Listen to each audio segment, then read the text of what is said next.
جن لوگوں نے عشق رسول اپنے سینے میں سجا رکھا تھا، ہم تو صرف زبانی جمع خرچ کرتے ہیں. یہ عشق رسول جو ہے نا، یہ ہماری جو ٹیٹوا ہے نا، ٹیٹوا اس سے نیچے نہیں اترتا ہے. کاش یہ نیچے اتر جائے. یہ صرف یہاں تک رہتا ہے، اور اس سے چاہے کتنی ہی لفاظی کیجئے آپ، فرق کیا پڑتا ہے. لیکن بات تو جب ہے جس دن یہ دل میں اتر گیا، اس دن آپ دنیا کی لذتوں کو بھول جاؤ گے. وہ انگریز جب دلی کی سیڑھیاں چڑھ رہا تھا، چڑھتے چڑھتے اس نے دیکھا کہ ایک مسلمان فقیر دلی کی سیڑھی پر، جامع مسجد کی سیڑھی پر ہاتھ پھیلائے ہوئے بھیک مانگ رہا تھا. انگریز نے اپنے پرس نکالا، اور نکالنے کے بعد میں ان میں سے چند سکے اس کی پیسے اس کے جو ہے کاسے میں، اس کے کٹورے میں ڈال دیے. اور آگے بڑھتے ہوئے جیسے ہی وہ اس نے پرس اپنی جیب میں سرکانے کی کوشش کی، سیڑھیاں چل رہا تھا لیکن وہ پرس ہاتھ سے نکل کر کے جیب میں نہ جا کر زمین کے اوپر گر جاتا ہے. پرس تو زمین پر گر گیا، اور وہ انگریز اب ادھر جانے کے بعد میں واپس پلٹ کر نہیں آیا، دوسرے راستے سے، دوسری گیٹ سے نکل کر کے چلا گیا.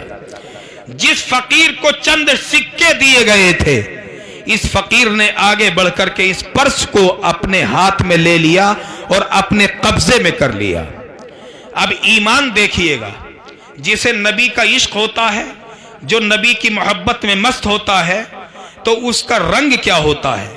اسے فکر ہوتی ہے کہ کل مجھے قیامت کے دن جواب دہی کرنی ہے. لہذا اس نے وہ پرس اپنے پاس رکھ لیا، اور بالکل محو انتظار ہو کر کے اس انگریز کا انتظار کرنے لگا. انگریز نہ آج آیا نہ کل آیا، ہفتہ گزرا، مہینوں گزرے، سال گزر گیا، وہ انگریز نہیں لوٹا. ایک مدت دراز کے بعد، سال گزر جانے کے پلٹنے کے بعد میں، یہی انگریز پھر مسجد کی سیڑھیاں طے کرتا ہوا جب مسجد کے گیٹ کی طرف بڑھ رہا تھا، تو یہ وہ فقیر جو وہاں بیٹھ کر کے مانگا کرتا تھا، یہ بیٹھا ہوا اس کو دیکھ رہا تھا کہ آج میری مراد مل گئی ہے. اور جیسے ہی وہ فقیر کے قریب پہنچا، فقیر نے آگے بڑھ کر کے اس انگریز کا ہاتھ پکڑا، اور پکڑنے کے بعد کہا تھا کہ سرکار، میں آپ کا 1 سال سے مسلسل اس سیڑھی پر بیٹھ کر انتظار کر رہا ہوں، میں آپ کا انتظار میں ہوں. فرمایا کیوں؟ تو کہنے لگے آج سے ٹھیک 1 سال پہلے تم یہیں سیڑھیوں سے گزرتے ہوئے مجھے بھیک دے کر کے اپنا پرس نکال کر کے جیب میں رکھتے ہوئے آگے بڑھ گئے تھے، اور وہ پرس زمین پر گر گیا تھا، وہ میں نے اپنے قبضے میں لے لیا تھا. خدا گواہ ہے کہ میں نے آج تک اس پرس کو کھول کر نہیں دیکھا. وہ پرس آپ کا یہ موجود ہے، آپ اس کو اپنے قبضے میں لے لیجئے. یہ دیکھیے گا، انگریز محو حیرت ہے، دم بخود ہے. کبھی اس فقیر کو نیچے سے اوپر دیکھتا ہے، کبھی اس کے پھٹے ہوئے لباس کو دیکھتا ہے. نعرہ رسالت، اہل سنت، خطیب ہندوستان مفتی حماد رضا مراد آبادی، خطیب ہندوستان مفتی حماد رضا مراد آبادی. نعرہ تکبیر، نعرہ رسالت، نعرہ حیثیت، علماء اہل سنت. دیکھیے، انتظار کی گھڑیاں ختم ہوئی. ہندوستان کی سرزمین پر اپنی خطابت کا تہلکہ مچا دینے والا خطیب آج ہماری اس بزم میں موجود ہے. رونق اسٹیج ہو چکا ہے، اور ان کی خطابت کی گھن گرج جو آج پوری ہندوستان میں ہی نہیں بلکہ یوٹیوب کے ذریعے سے اور انٹرنیٹ کے ذریعے سے پوری دنیا میں دھومیں مچا رہی ہے. یہ خطیب میں مبالغے سے کام نہیں لوں گا، اور نہ مجھے اس کی عادت ہے. یہ نظامت کرنے والوں کو اللہ تعالیٰ نے جو ہے مقام دیا ہے، لیکن میں حقیقت بیان کر رہا ہوں کہ ہم نے اپنی بستی میں ہی نہیں بلکہ ہندوستان کے کونے کونے میں اس جواں سال خطیب کو یوٹیوب کے ذریعے سے سنا ہے اور دیکھا ہے کہ ہم نے بڑے خطیبوں کے جلسے بھی سنے، علاوہ ہنسنے ہنسانے کے کچھ نہیں ملتا. ایک انوکھا یہ خطیب ہے کہ جو مجمع کو نہیں رلاتا بلکہ علماء کو رلا دیتا ہے. یہ دل کی آواز اور دل سے نکلنے والا جو درد بھرا لہجہ ہے، اقبال نے کہا تھا دل سے جو آہ نکلتی ہے اثر رکھتی ہے، پر نہیں طاقت پرواز مگر رکھتی ہے۔ آج اسی لب و لہجے کو ہمارے منبر و محراب ترس رہے ہیں۔ لفاظی تو ہے، آج ہنسنے ہنسانے کی کوئی کمی نہیں، اور قوم کو بھی اسی کا یہی چاہیے۔ قوم اس کی رسیہ ہو چکی ہے، ہنسنا ہنسانا، ہاتھ اٹھا کر کے جنت کا ٹکٹ دے دینا، یہ تو ہمارے بائیں ہاتھ کا کھیل ہے۔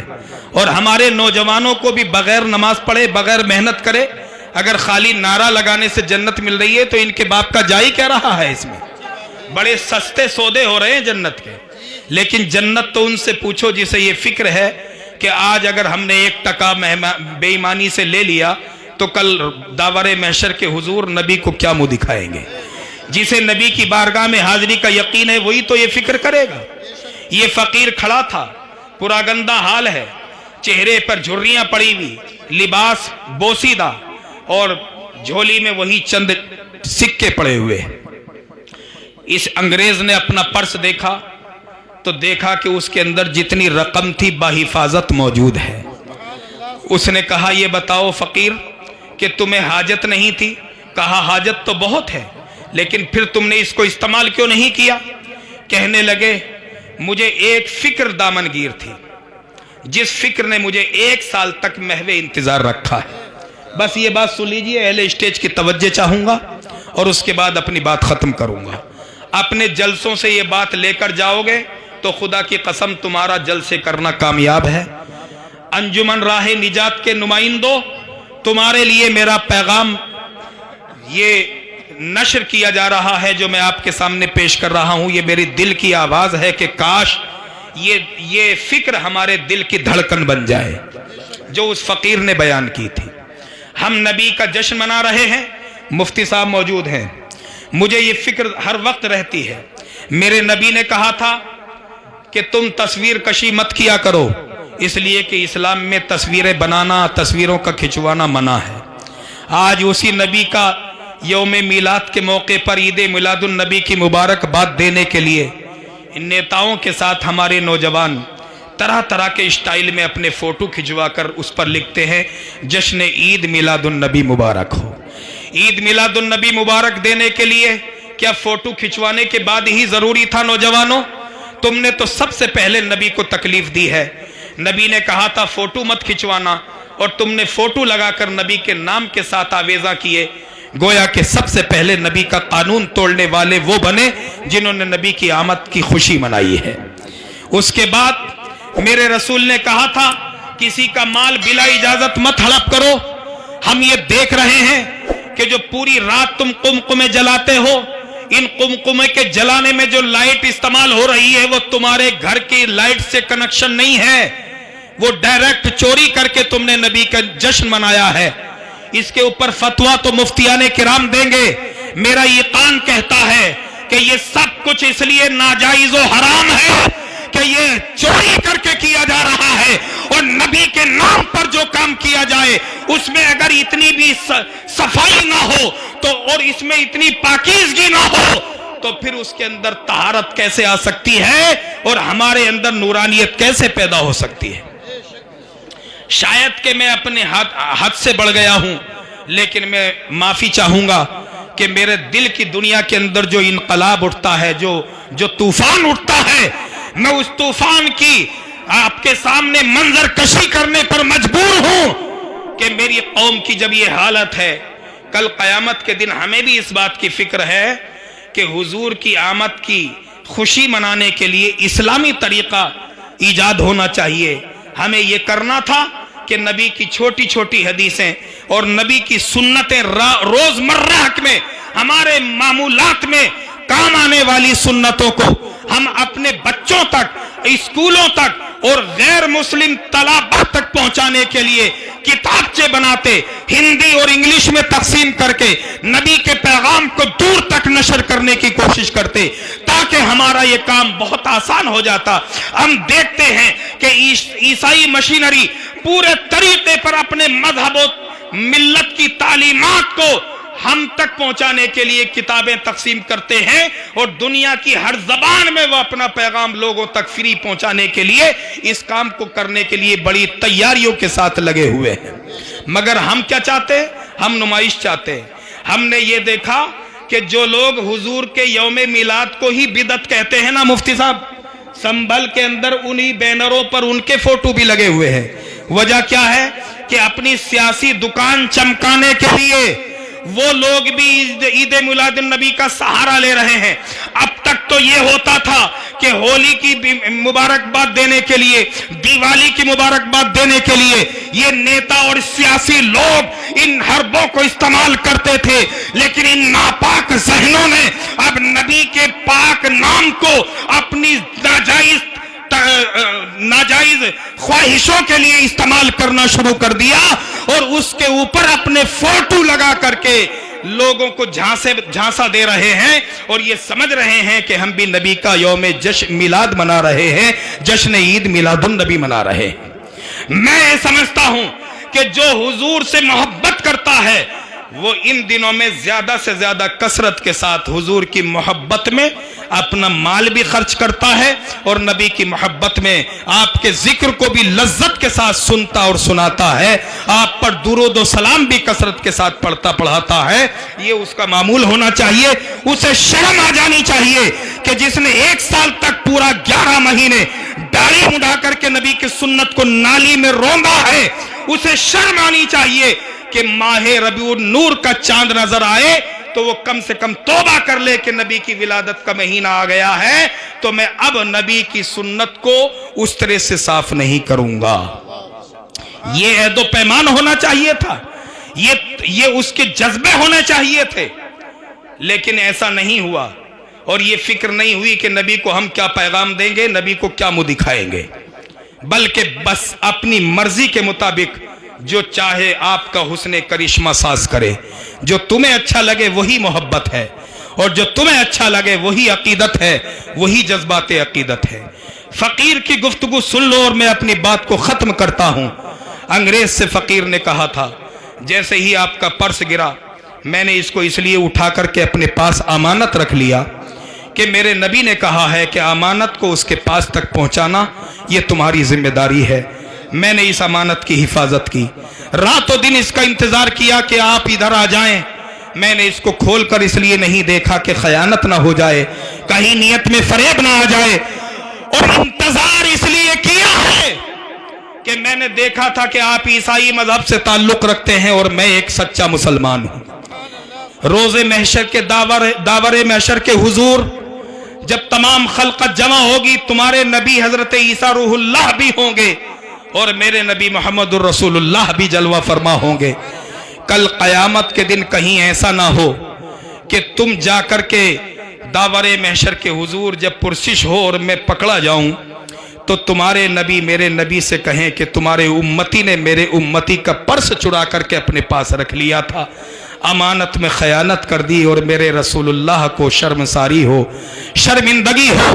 میں نے اس لیے کہ میں اپنے نبی کی بارگاہ میں شرمسار ہونا نہیں چاہتا تھا اور میں یہ کہلوانا نہیں چاہتا تھا کہ ایک عیسیٰ کے ماننے والے حضرت عیسیٰ علیہ السلام کے امتی کا پرس ایک محمدی نے چرا کر کے غصب کر کے رکھ لیا.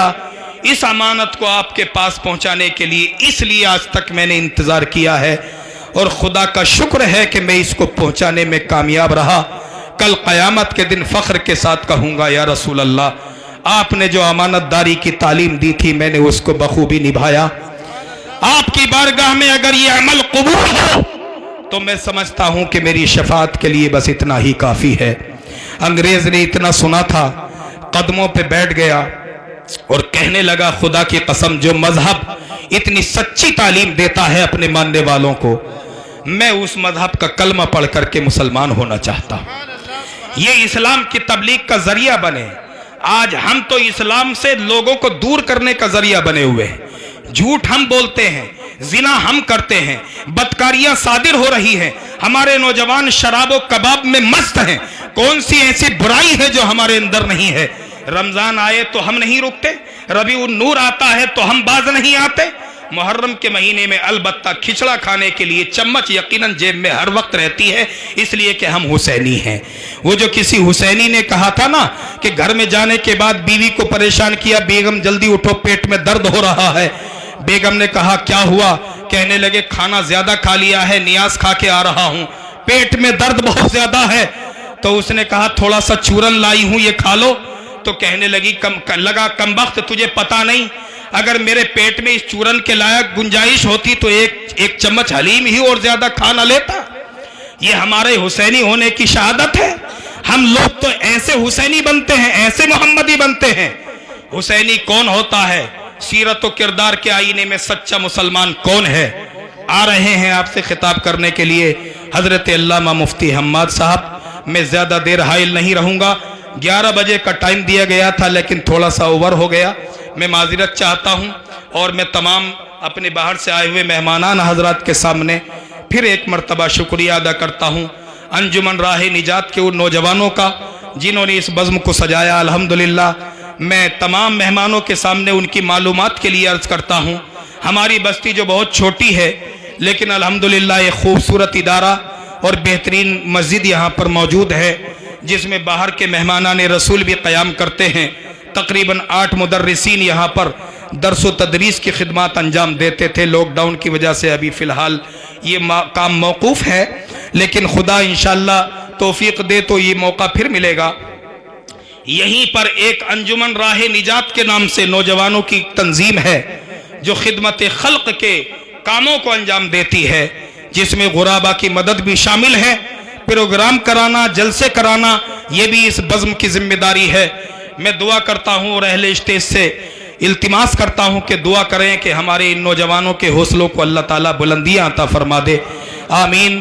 خیر چمن پھول چنے شاد رہے، باغ باں جاتا ہوں میں گلشن تیرا آباد رہے، سینہ دل میں بسا لے یار کا ناصور ہے، مرہم یاد نبی سے درد غم کافور ہے، نقطۂ ہر فکر جو مثل قمر معمور ہے، اے رضا یہ احمد نوری کا فیض نور ہے، ہو گئی میری غزل بڑھ کر قصیدہ نور کا، اسلام زندہ باد، قرآن پائندہ باد۔ السلام علیکم۔